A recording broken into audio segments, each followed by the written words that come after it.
बुजुर्गों और 10 साल तक के बच्चों को घर से निकलने पर मनाही। न मुझे किसी ने भेजा है, न मैं यहाँ आया हूँ। मुझे तो गंगा ने बुलाया है।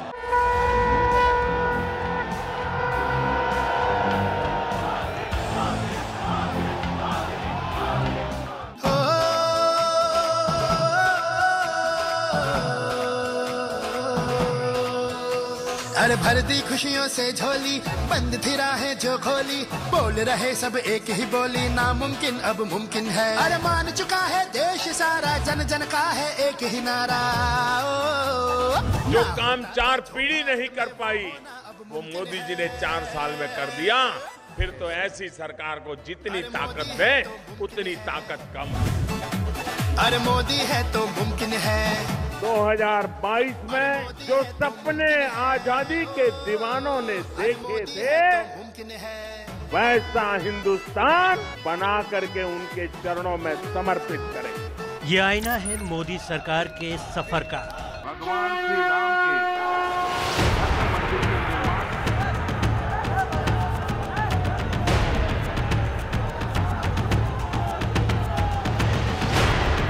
ये मोदी सरकार के सफर का दूसरा पड़ाव है। न मुझे किसी ने भेजा है, न मैं यहाँ आया हूँ।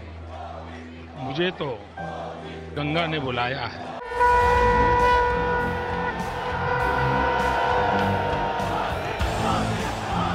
इस सफर की कई मंजिलें मोदी ने तय की हैं, कई तय करना बाकी है। इस सफर में कई तारीखें आई जिन्होंने हिंदुस्तान के इतिहास को बदला है।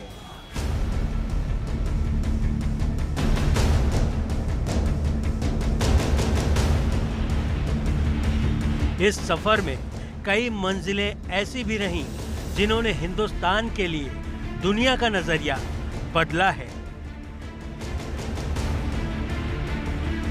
हिंदुस्तान के बदलाव की कई कहानियां गढ़ी गईं या उन्हें नए सिरे से लिखा है तो वो लिखने वाला कोई और नहीं, मोदी सरकार है।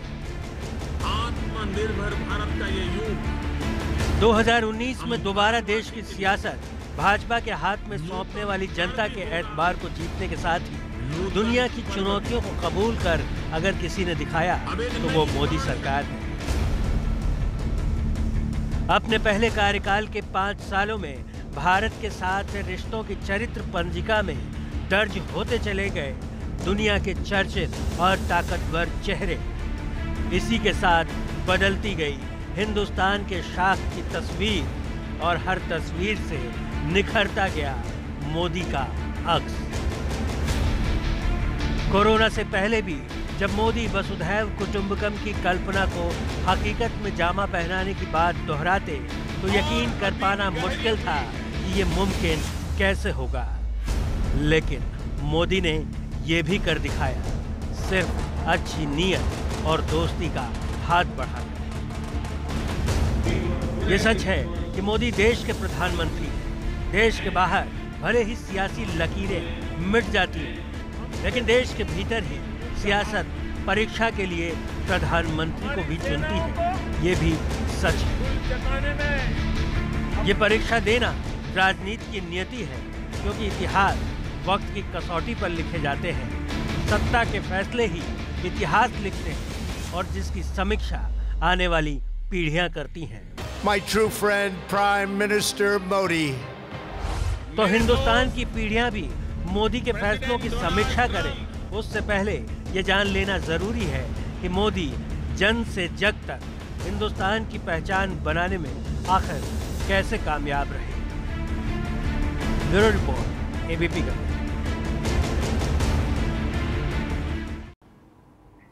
जन से जग तक यही पहचान बनाई है प्रधानमंत्री नरेंद्र मोदी ने। नमस्कार, मैं हूं अवधेश। मोदी सरकार की दूसरी पारी के पहले साल की सालगिरह आज पूरी हो रही है, लेकिन कोरोना की वजह से जश्न वर्चुअल दुनिया में सिमट गया। लेकिन सच्चाई यह है कि प्रधानमंत्री मोदी ने अपनी छवि जनता के बीच तो हिंदुस्तान की छवि को दुनिया में नए सिरे से गढ़ा, और इसके सबूत भी मिले। आर्थिक चुनौतियों के मुद्दे पर जूझ रहे दुनिया को नया नजरिया दिया, मानवता को आर्थिक तरक्की से पहले देखने का, साथ ही आने की पहल की। यही तो है वसुधैव कुटुंबकम की भावना, जो हिंदुस्तान की सांस्कृतिक पूंजी है। अयं बंधुर्यं नेति गणाना लघुचेतसा उदारचरितानं तु वसुधैव कुटुम्बकम् वसुधैव कुटुम्बकम् वसुधैव कुटुम्बकम् वसुधैव कुटुम्बकम्।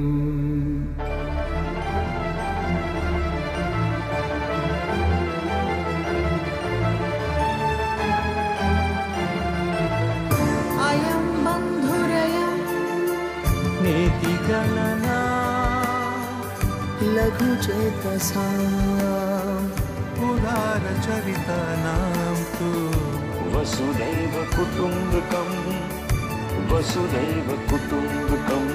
22 मई को हिंदुस्तान के संगीतकार एल सुब्रमण्यम ने एक ट्वीट किया। इसमें उन्होंने प्रधानमंत्री नरेंद्र मोदी को टैग किया और कहा कि मैंने भारत सिम्फनी वसुधैव कुटुम्बकम जारी की है, जिसे लंदन सिम्फनी ऑर्केस्ट्रा और प्रसिद्ध कलाकार पंडित जसराज, पंडित बिरजू महाराज, बेगम परवीन सुल्ताना, केजे येसुदास, एसपीबी कविता के साथ मिलकर तैयार किया गया। मैं इसे हमारे देश और प्रधानमंत्री नरेंद्र मोदी को समर्पित कर रहा हूँ। वो देश। इस ट्वीट पर प्रधानमंत्री मोदी की तरफ से जवाब देते हुए इसे न केवल शानदार बताया, बल्कि इसे हिंदुस्तान की सोच के मुताबिक बताया। अपने ट्वीट में प्रधानमंत्री ने लिखा, शानदार प्रस्तुतिकरण, यह वसुधैव कुटुम्बकम के संदेश को अच्छी तरह से व्यक्त करता है। जो लोग इसका हिस्सा हैं, उनके द्वारा बेहतरीन प्रयास।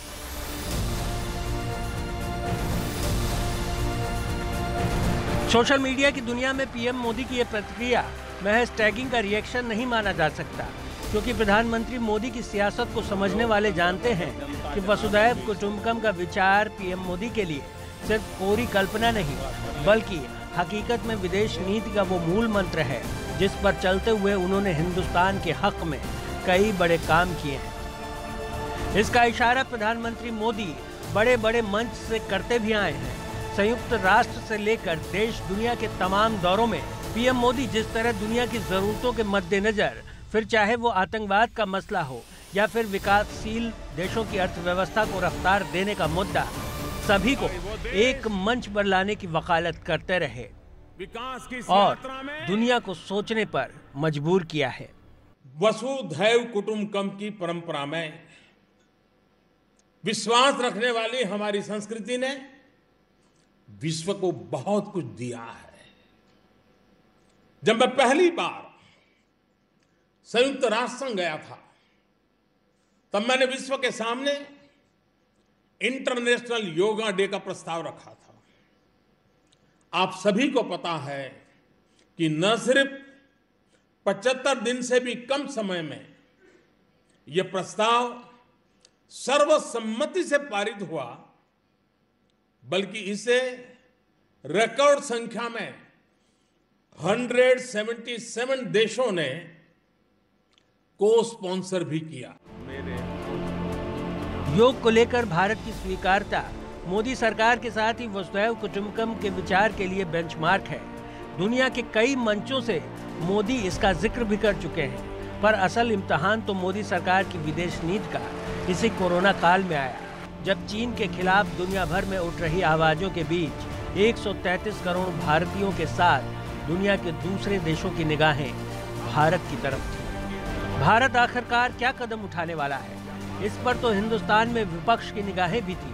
तो ऐसे में मोदी सरकार ने फैसला किया 62 देशों के साथ यूरोपीय यूनियन और ऑस्ट्रेलिया की ओर से कोरोना वायरस फैलाने के जिम्मेदार कारणों की जांच की मांग करने वाले प्रारूप प्रस्ताव को मंजूरी देते हुए उस पर दस्तखत कर दी। ये जांच चीन और विश्व स्वास्थ्य संगठन की भूमिका को लेकर है। इसके साथ ही 18 मई को 120 देशों ने विश्व स्वास्थ्य महासभा की बैठक में स्वतंत्र जांच की मांग रखी और इसमें भारत भी शामिल था। इससे बड़े दबाव के चलते विश्व स्वास्थ्य संगठन और चीन दोनों ने कोरोना वायरस के वैश्विक प्रसार के कारणों की स्वतंत्र जांच के लिए मजबूरी में हामी भर दी है। भले ही दोनों पहल हिंदुस्तान की न रही हो, लेकिन हिंदुस्तान की फिक्र कोरोना जरूर रहा है, इससे इनकार नहीं किया जा सकता। ये भी सच है कि कोरोना के दौर में दुनिया की सियासत का नया चेहरा देखने को मिला है, जिसमें चीन की चालाकी और अमेरिका की कमजोरी जग जाहिर हुई है और इसी के बरक्स हिंदुस्तान की ताकत और उसकी उदारता का नया सूत्रपात हुआ है।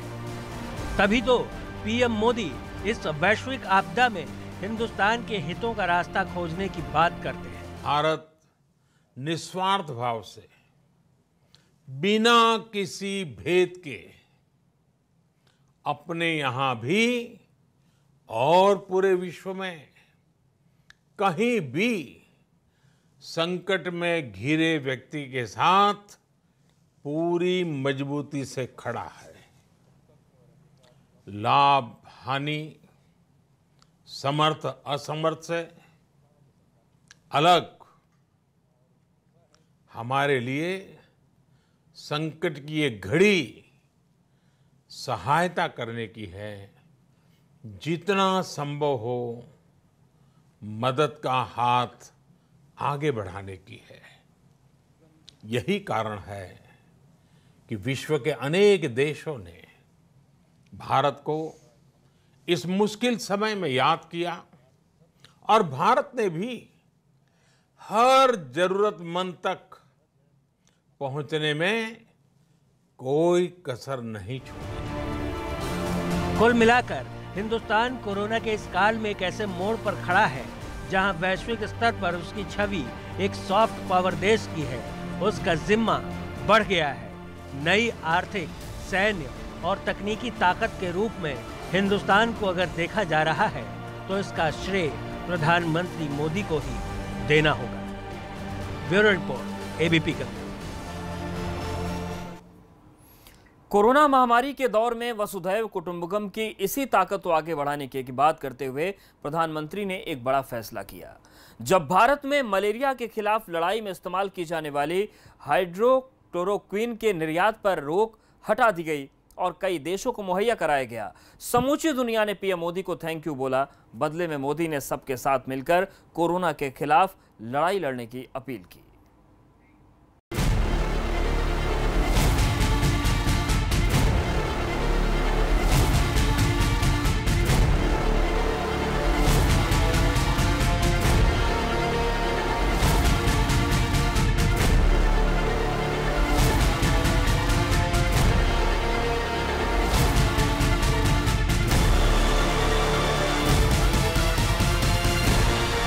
एक कहर जो पूरी दुनिया पर बरप रहा है कोरोना को लेकर, जिसने समूची दुनिया की नींद उड़ा दी है, जिसने दुनिया के कब्रिस्तानों में लाशों के ढेर लगा दिए हैं, जिसने आखिरी वक्त में अपनों का साथ नसीब होने से भी रोक दिया है, वो कोरोना हिंदुस्तान में दस्तक देने के साथ रेंगने को मजबूर हो गया है।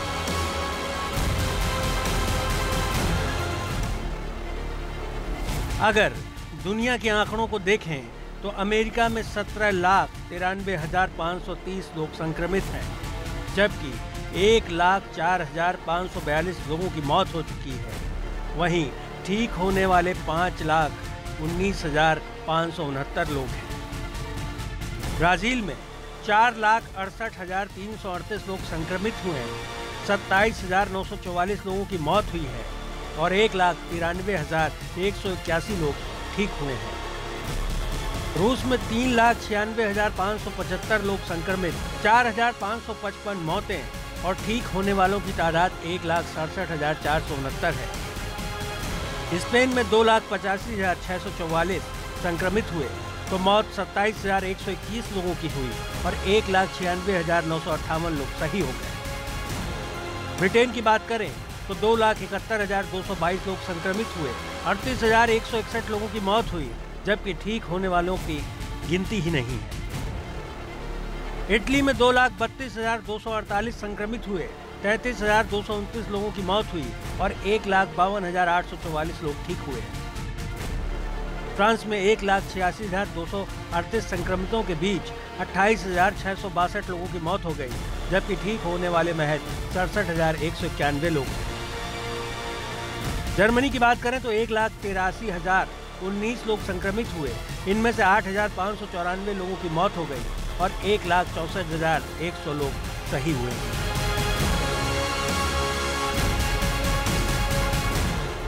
तबाही के इन आंकड़ों से दुनिया की लाचारी समझना मुश्किल नहीं है। हिंदुस्तान में भी कोरोना ने दस्तक दी, लेकिन दुनिया के दूसरे देशों की लापरवाही और मुश्किलों पर मोदी सरकार की बारीक नजर ने राह थोड़ी आसान कर दी। देश में लॉकडाउन जैसे कड़े कदम समय रहते उठा लिए गए। इसका नतीजा रहा कि तीसरे लॉकडाउन तक मरीजों की रफ्तार में इजाफा उस तरह नहीं हुआ जैसा कि दूसरे देशों में रहा।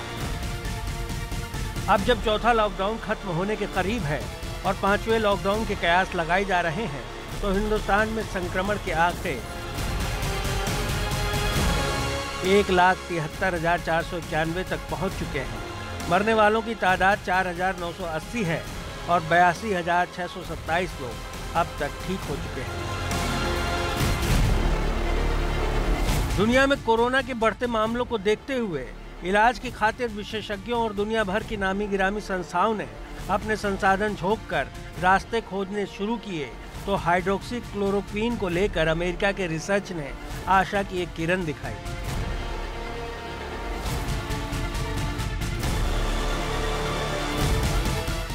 हिंदुस्तान में इस दवा का इस्तेमाल मलेरिया प्रतिरोधी दवा के तौर पर किया जाता रहा, लेकिन अमेरिका की रिसर्च ने इसे कोरोना पर काबू पाने का अचूक नुस्खा माना। लाखों संक्रमण के मामले और हजारों मौत को देखते हुए अमेरिका की तरफ से इस दवा को लेकर डिमांड रखी गई, लेकिन मोदी सरकार ने इसे वैश्विक हित में देखते हुए हाइड्रोक्सी क्लोरोक्वीन के निर्यात से प्रतिबंध हटाकर न सिर्फ अमेरिका बल्कि इसे दूसरे देशों के लिए भी उपलब्ध कराने का रास्ता खोल दिया। हिंदुस्तान की तरफ से मोदी सरकार की इस दरियादिली ने दुनिया के बड़े बड़े दिग्गजों को पीएम मोदी का मुरीद बना दिया। व्हाइट हाउस का इतिहास बदल गया और ऐसा कि हिंदुस्तान की शान में नगीना जड़ते हुए पीएम मोदी को ट्विटर पर फॉलो किया जाने लगा। अमेरिकी राष्ट्रपति ट्रंप ने ट्वीट कर कहा कि मैंने इस दवा की लाखों खुराकें खरीदी हैं, 2.9 करोड़ से अधिक, इनमें से ज्यादातर दवा भारत से है। मैंने प्रधानमंत्री मोदी से बात की थी। मैंने उनसे कहा था कि क्या वो हाइड्रोक्सी क्लोरोक्वीन की आपूर्ति करेंगे। वो बहुत महान हैं, वो वास्तव में बहुत अच्छे हैं। सिर्फ अमेरिका ही नहीं, इजराइल के प्रधानमंत्री बेंजामिन नेतन्याहू ने भी प्रधानमंत्री मोदी की तारीफ में ट्वीट कर दवा के निर्यात के लिए शुक्रिया अदा किया। नेतन्याहू ने लिखा, इजराइल को क्लोरोक्वीन भेजने के लिए शुक्रिया मेरे प्रिय मित्र नरेंद्र मोदी। इजराइल के सभी नागरिक आपका धन्यवाद अदा करते हैं। पीएम मोदी ने भी देर नहीं लगाई और ट्वीट का ट्वीट से जवाब देते हुए लिखा, हमें इस वैश्विक महामारी के खिलाफ मिलकर लड़ना होगा। भारत अपने मित्रों की हर संभव मदद के लिए तैयार है। मैं इजराइल के लोगों के कल्याण और उनके अच्छे स्वास्थ्य की कामना करता हूँ। ब्राजील के राष्ट्रपति जायर बोल्सोनारो तो पीएम मोदी की तारीफ में आगे निकल गए। उन्होंने भारतीय भावनाओं और संस्कृति के अनुरूप मोदी की तुलना भगवान से कर डाली और दवाओं की खेप मिलते ही मोदी को हनुमान बता दिया। पीएम मोदी को भेजे गए अपने खत में राष्ट्रपति बोल्सोनारो ने लिखा कि भगवान राम के भाई लक्ष्मण की जिंदगी बचाने के लिए हिमालय से दवा लेकर आने वाले भगवान हनुमान और बीमारों को स्वस्थ करने वाले यीशु मसीह की तरह भारत और ब्राजील मिलकर इस वैश्विक संकट का सामना करेंगे।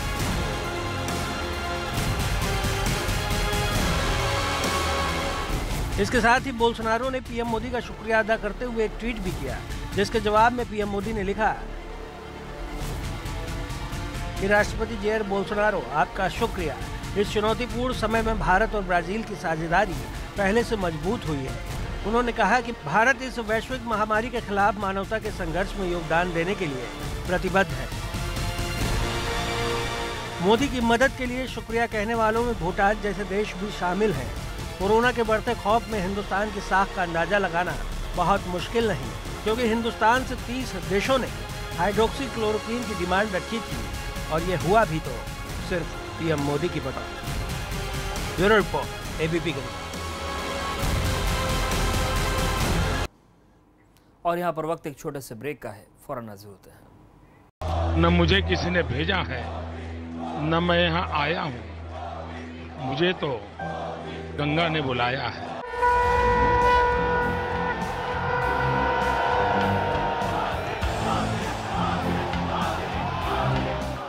दांतों को जर्म्स से सुरक्षित